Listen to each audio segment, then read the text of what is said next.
राम राम भाइयों, मैं हूं थारा मैनेजर मंच से वित्तकुंड का स्वागत है आप सभी का। आगे बढ़ेंगे उससे पहले गुजारिश है, मीठी सी प्यारी सी पुरानी सी, मेरे मुल्क के सम्मानित साथियों, चैनल को लाइक कर दो, शेयर कर दो, सब्सक्राइब कर दो। जहां वित्त है वहां वित्तकुंड है। ओम वित्ताय नमः। मेरे मुल्क के सम्मानित साथियों, मेरे बंधुओं, आज का फाइनेंशियल एजुकेशन वित्तीय शिक्षा का टॉपिक है SCSS senior citizen saving scheme. Bharat सरकार की स्कीम है, गारंटीड रिटर्न है, कोई रिस्क नहीं है। कौन इसके लिए एलिजिबल है? 60 साल की उम्र का, मतलब जो सीनियर सिटीजन हो चुका है वो भारत का नागरिक, या 55 से 60 साल की बीच की उम्र है लेकिन उसने किसी डिपार्टमेंट से VRS लिया हो, वॉलंटियर रिटायरमेंट स्कीम, या फिर 50 साल की उम्र हो चुकी है और वो रिटायर्ड रक्षाकर्मी है, वही इस स्कीम के लिए एलिजिबल है।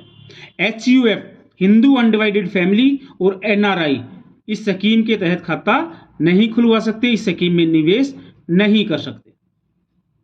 कहां खुलता है? तो किसी पोस्ट ऑफिस में या बैंक की शाखा में जो है ये खाता खुलता है, इस स्कीम में निवेश किया जा सकता है। कितना धनराशि हम इसमें निवेश कर सकते हैं? कम से कम 1000 रुपए और ज्यादा से ज्यादा 15 लाख रुपए।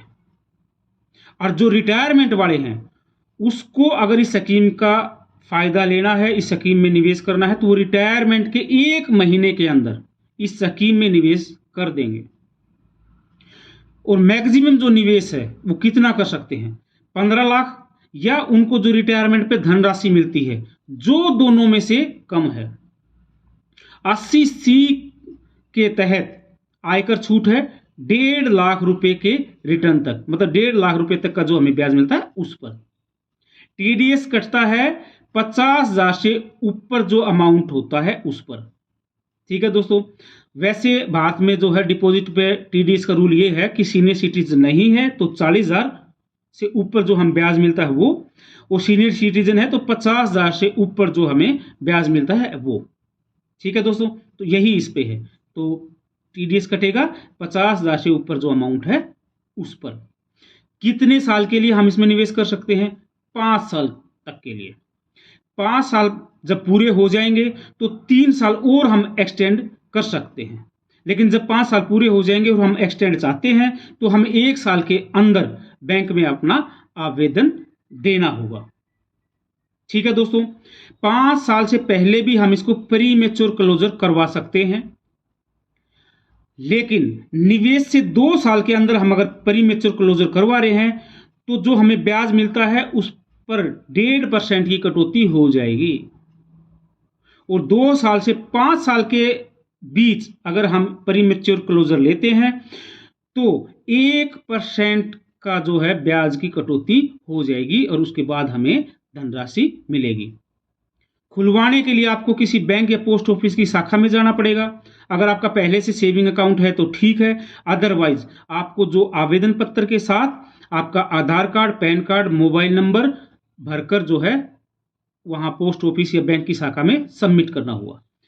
नॉमिनी का नाम जरूर लिखवाई। नॉमिनेशन क्या होता है? नॉमिनेशन का मतलब ये होता है कि अगर खाता धारक को कुछ हो जाए तो वो पैसा किसको मिलेगा। ठीक है दोस्तों, और इस स्कीम में जो है HUF और NRI वो इस स्कीम में निवेश नहीं कर सकते।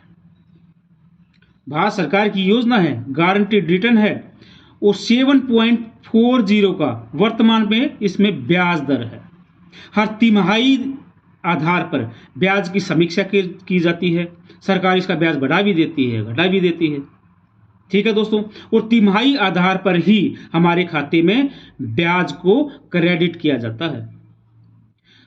हर साल, मतलब हर तिमाही पर अप्रैल में, जुलाई में, अक्टूबर में और जनवरी में 1 तारीख को हमारे खाते में इसका ब्याज जो है वो क्रेडिट कर दिया जाता है। ठीक है दोस्तों, तो और जो इसका ब्याज है वो 50,000 से ऊपर जो है उस पर TDS लगेगा। ठीक है दोस्तों, आशा है ये वीडियो आपको पसंद आया होगा। और ये स्कीम थी SCSS senior citizen saving scheme. ऐसी किसी और स्कीम से को लेकर आपके सामने जो है रूबरू होंगे। तब तक के लिए राम राम। चैनल को लाइक कर दो, शेयर कर दो, सब्सक्राइब कर दो।